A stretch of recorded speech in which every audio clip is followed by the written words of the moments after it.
Hi, this is Michael Dante. You're listening to TV Confidential.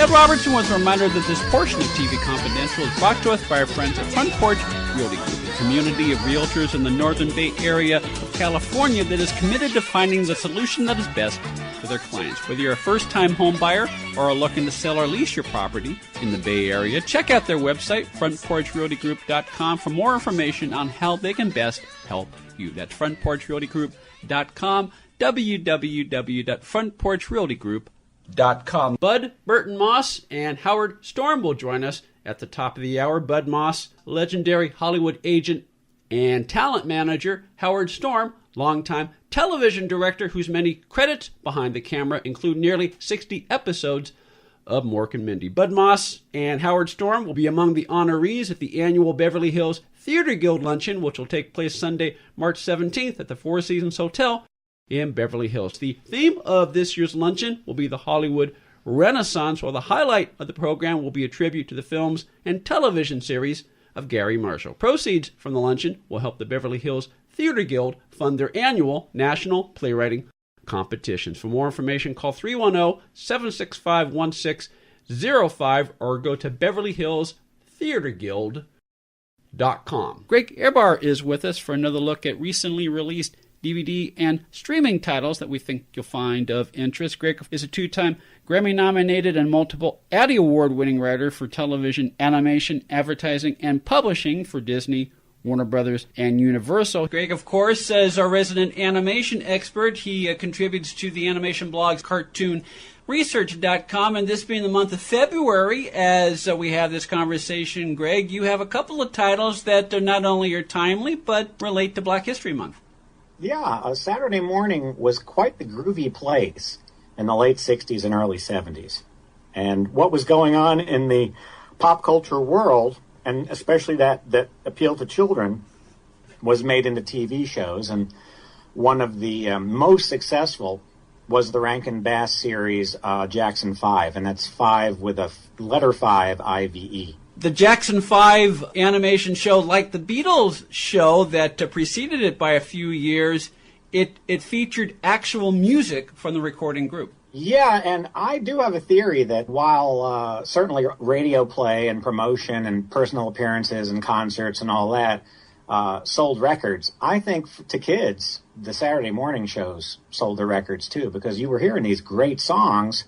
Though you heard them on the radio, too, if you had Big Brothers or you had the radio on, it was the cartoon that did an awful lot of the selling. And there was usually, well, of course, the theme song was ABC, and then you had 2 or 3 songs within the show. And on the DVD, what's kind of nice is that as soon as the song comes on, it's in full stereo. We mentioned the Beatles cartoon show by Rankin Bass. Now, even though music from the Beatles was featured on that show, the Beatles did not provide their own voices. Did the Jackson 5 provide their own voices on the Jackson 5 cartoon? Only the singing from the songs. They had actors portray each of the Jacksons.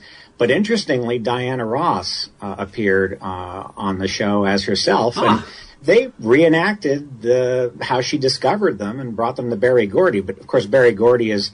Who else would do his voice but Paul Frees? He did a couple of Beatles on the Beatles. Well, yeah, Paul Frees could do pretty much everything. He was like Meryl Streep. You know, there's nothing she can't do, and it's just and Glenn Close. You can have them play a lamppost, and it's like you'll believe they're a lamppost. And plus, look, it probably cost a pretty penny to get the Jackson 5 to do the recording on the show. It probably would have cost them more if they did the voices as well. Well, the show was a combination of Rankin Bass and Motown producing it. Mm-hmm. So it was the music off of their albums. So that was part of the deal. But just like the Beatles show, and to a degree, Josie and the Pussycats and other shows that involved bands, the show was about their bookings and where they were playing, like a real band. Yeah. But sometimes the stories were fantasies. Well, kind of like the way the first season of The Partridge Family was about a musical group on the road, which is probably the closest to reality in terms of those types of stories. The Jackson 5 being a Saturday morning show, I mean, you can do fantasy stories and not worry about budget because, after all, it's animation. That's true. And even in Josie and the Pussycats, in which every story, I like to think of Josie and the Pussycats as a combination of Archie and Johnny Quest, because the stories were adventures with comedy. They still were based on a band being booked, because they would always kind of get on Alexander's case, because he usually booked them on some, barge in the middle of Tennessee or something where there was a monster. Now, before we forget, you mentioned the Jackson 5 was a Rankin Bass show. I mean, for a lot of us, when we think of Rankin Bass, we think of the great holiday specials that they did in the 60s and into the early 70s, but I forgot that they did a lot of animated shows on Saturday morning. They did. But what's interesting is that Rankin Bass was a very small company, and they farmed the work out to studios mostly in Japan. In the case of Jackson 5 and one of my favorite shows of theirs, Tomfoolery, the animation was done at Hallis and Batchelor in England, which they also made the feature film Animal Farm. Mm-hmm. And so it had more of a Yellow Submarine look to the show. The design was very different. Didn't have that Paul Coker Jr. look. But the Rankin Bass cartoons were as prevalent on Saturday morning in the late 60s and early 70s as Hanna-Barbera and Filmation. Besides Diana Ross appearing on the show and recreating the story of how she discovered the Jackson 5, I understand there's a Ray Charles connection to the cartoon series. Yeah, and this leads to the strangely biographical section of the show. Michael owned a lot of pets. He was renowned for his, even when he was young. Yeah. Of course, that became legendary as he got older, but on the show, he's got 2 rats named Ray and Charles, and he has a pet snake named Rosie. And so, it was typical for a cartoon for that to be the case, but in the case of Michael, that was reality. The other thing that was interesting about it is that there are episodes where, they have like Michael in Wonderland and things like that are pure fantasy. And it's interesting that Michael Jackson was very into fantasy and having Neverland Ranch and all that. In one show, he does a turn on Cinderella, and he's called Prince Michael. So I wonder if he watched this show, if he had films of the show and enjoyed watching it because he liked cartoons, and he named his son after that episode. If I remember correctly, the show ran a couple of years on ABC. I don't remember it having much of a syndication run, so for a lot of us watching the show on DVD, it'll probably be the first time we've seen the show in 40 years. Does it hold up? It does, but it is sort of got that everybody knows what happened with Michael and with the Jacksons. So you do have that in your mind if you know their history. The show is very entertaining. It's got the same writers as Rankin Bass. Maury Laws orchestrated the background music and took their songs and made orchestrated versions of them. I wish there was an album of those. And so it's an entertaining show, and it does have a very unique, fun look to it. It doesn't look like a lot of normal Saturday morning shows. It's a little bit more wild, a little bit more inventive, especially when the songs come on and they have to do something surreal and a lot of patterns, which most of the shows did. In Filmation cartoons, you started seeing the same ones. They were repetitious on the Rankin Bass ones as well, but not quite as much. The other thing is that the acting is quite good by the boy who plays Michael, and I want to point out that his name is Donald Fullilove, and he also was in Kid Power, which we'll talk about soon, and he was also, if you remember the gentleman in Back to the Future, Goldie Wilson, who was like the mayor or was constantly running for something no matter what date it was. That was Donald Fullilove. I did not know that, so it's always good to swap stories with you about this stuff, Greg, because like I said, there are things I remember and there are things I don't remember, but again, it'll be good to revisit the Jackson 5, the complete animated series, both seasons. It's what you have a full 16, and then like an additional 6 or 7 for the second season. And I have Classic Media as the distributor. Is that correct? You're right. It is Classic Media, and it was actually released last year. And Classic Media, of course, now is owned by DreamWorks. And from what I'm reading, they're working on a lot, not just movies based on these characters that they own and these properties, but they're also working on new products. So those of us who love what Classic Media owns, it'll be fun to see if they do more than maybe Classic Media did with them.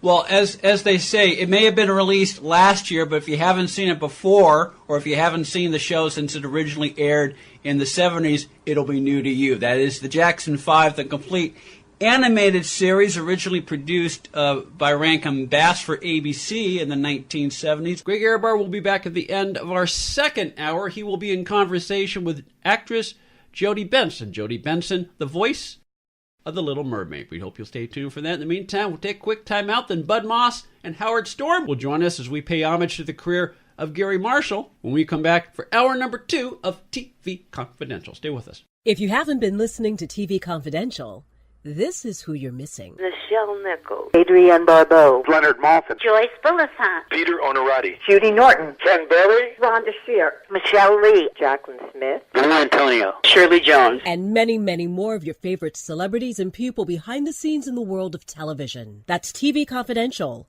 Every week on this station and every day online at televisionconfidential.com. If you've listened to TV Confidential and like what you've heard, please consider supporting our efforts by becoming a patron of our show through Patreon. How does Patreon work?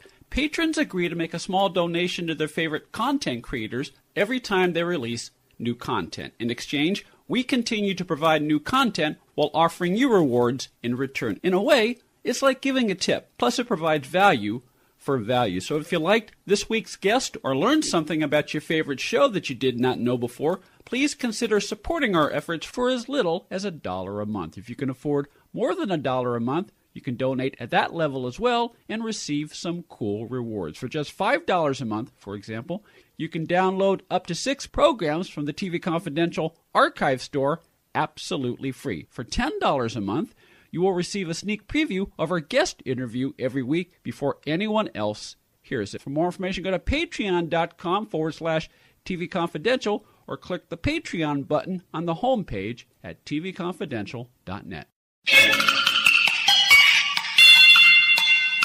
Accredited by Guinness World Records, welcome to Archival Television Audio Incorporated, a peerless TV soundtrack archive, preserving the audio from television's first 3 decades, the 1950s, 60s, and 70s, the golden and silver age of television. For more information, go to atvaudio.com. Want a free first ride with Uber? Uber, the mobile app that connects you with a ride at the touch of a button in minutes. Enter promo code TV Confidential after you download the app to receive your first free ride up to $20. For more information, go to get.uber.com/go/TV Confidential. This portion of TV Confidential is brought to us by our friends at Front Porch Realty Group, the community of realtors in the Northern Bay Area of California that is committed to finding the solution that is best for their clients. Whether you're a first-time home buyer or looking to sell or lease your property in Northern California, call 415-886-7411 or visit frontporchrealtygroup.com for more information on how they can help you.